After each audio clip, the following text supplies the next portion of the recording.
जहाँ पर पहले साउथ फिल्में बॉलीवुड को टक्कर देने में लगी थी और उनसे आगे निकलने की कोशिश कर रही थी, तो कुछ सालों बाद अब जाकर बॉलीवुड की पिक्चरें साउथ फिल्मों से आगे जाना चाहती हैं, उनको टक्कर देना चाहती हैं। पर अब आने वाले समय में ये सारी चीज़ें बदल कर इंडियन सिनेमा, चाहे वो बॉलीवुड हो, साउथ हो या फिर किसी भी इंडस्ट्री से हो, वो अब हॉलीवुड में भी अपनी जगह बनानी चाहेगा। एंड वो ना सिर्फ हॉलीवुड में बल्कि ग्लोबल लेवल पर अपनी छाप छोड़ने वाला है, क्योंकि आने वाले सालों में ये ऐसी बड़ी पिक्चरें एक अलग तरीके से आने वाले समय में इंडियन सिनेमा को रिप्रेजेंट करेंगे वर्ल्ड के सामने, जिसकी स्टार्टिंग सबसे पहले तो टॉक्सिक फिल्म से होगी, जो कि यश की है। एंड यश इस पिक्चर में ना सिर्फ एक्टिंग ही कर रहे हैं, बल्कि वो और भी बहुत सारी चीज़ों में ध्यान दे रहे हैं। एंड इसकी ओवरसीज़ भी एक बड़ी रिलीज़ होने वाली है, ना बस कहने की नहीं है, ये एक्चुअल में एक बड़ी रिलीज़ होने वाली है। एंड इसको बड़े जो हाउसेस है, प्रोडक्शन हाउसेस, वो भी डिस्ट्रीब्यूट करेंगी। और इतना ही नहीं, अब द पैराडाइज जो कि नानी की फ़िल्म है, जिसके लिए लोग एक्साइटेड हैं, इसको भी ओवरसीज़ में भी अच्छा खासा रिलीज़ करा जाएगा। वर्ल्ड वाइड लेवल पर ये भी बातें सामने आ रही हैं। एंड इतना ही नहीं, जो मेन 4 इंडिया की बड़ी प्रोजेक्ट्स है, जिसमें AA22X/A6 का प्रोजेक्ट, साथ ही में रामायणा, स्पिरिट एंड SSMB29, ये चारों प्रोजेक्ट अलग अलग लेवल पर जाने वाले हैं। जहाँ पर ये सारे मेजर प्रोजेक्ट्स तो 2027 में आएंगे, बट रामायणा का पहला पार्ट तो अगले साल आएगा।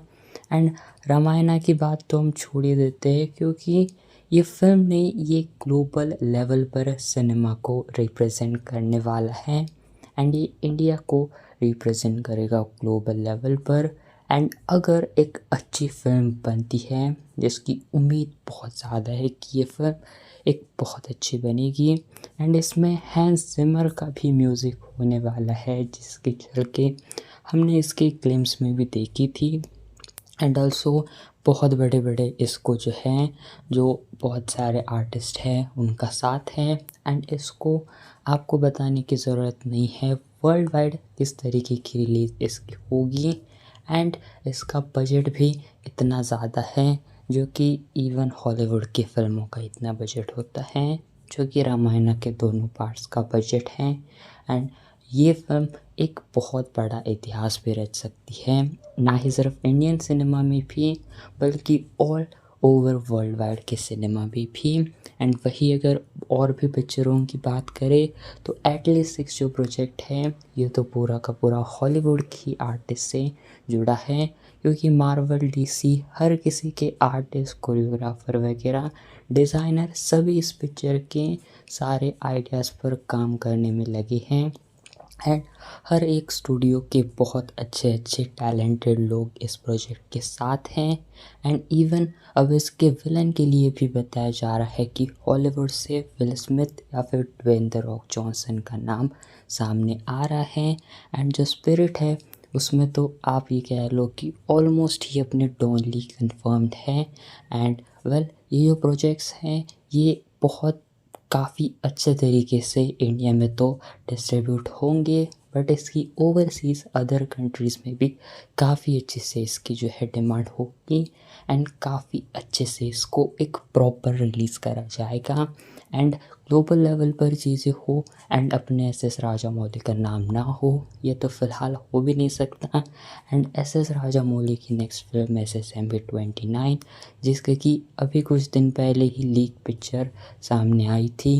एंड वेल, ये फिल्म 120 कंट्री से ज़्यादा एक्चुअल में, रियली में काफ़ी अच्छे से रिलीज़ होगी। जी हाँ, एंड ये इतनी बड़ी रिलीज़ है, जो कि बहुत बड़ी बड़ी पिक्चरों की भी 120 प्लस कंट्री में प्रॉपर रिलीज़ नहीं हुई है। जी हाँ, एवेंजर्स की फिल्म भी नहीं इतनी ज़्यादा जगह पर रिलीज़ हुई है।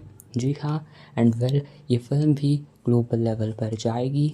एंड इसमें भले ही कोई हॉलीवुड वगैरह का कोई स्टार ना हो, लेकिन बस इसके अंदर जिस तरीके से अपने एस राजामौली इस जंगल एडवेंचर को प्रेजेंट करेंगे, ये एक बहुत अच्छा एडवेंचर हमारे लिए होने वाला है। एंड वेल, इसी के साथ अब आने वाले समय में और भी ऐसी मल्टीपल पिक्चरें आएंगी जो कि अब ना सिर्फ इंडिया को उस स्पेसिफिक जगह को टारगेट करके चलेगी, स्पेसिफिक इंडस्ट्री को टारगेट करके चलेगी कि नहीं हमें सिर्फ साउथ में पैसा कमाना है, हिंदी वर्ल्ड में पैसा कमाना है, बल्कि अब ये सारे ग्लोबल लेवल पर खेलेंगे एंड ये वर्ल्ड वाइड फिल्म बनाने के लिए ज़्यादा प्रायोरिटी देंगे, जो कि देखा जाए तो बहुत सही चीज़ है। बट इसको सही से प्रॉपर तरीके से एग्जीक्यूट भी करना चाहिए। बाकी तैयार हो जाओ, अगले साल से पिक्चरों की बहुत तगड़ी बारिश होने वाली है। एंड वेल, ये कुछ कहना था इन सभी प्रोजेक्ट्स के बारे में। वैसे आप भी बताना आप इस डिसीजन के साथ कितना हैप्पी हो एंड किस फिल्म के लिए आप सबसे ज़्यादा एक्साइटेड हो। And well, thanks for watching.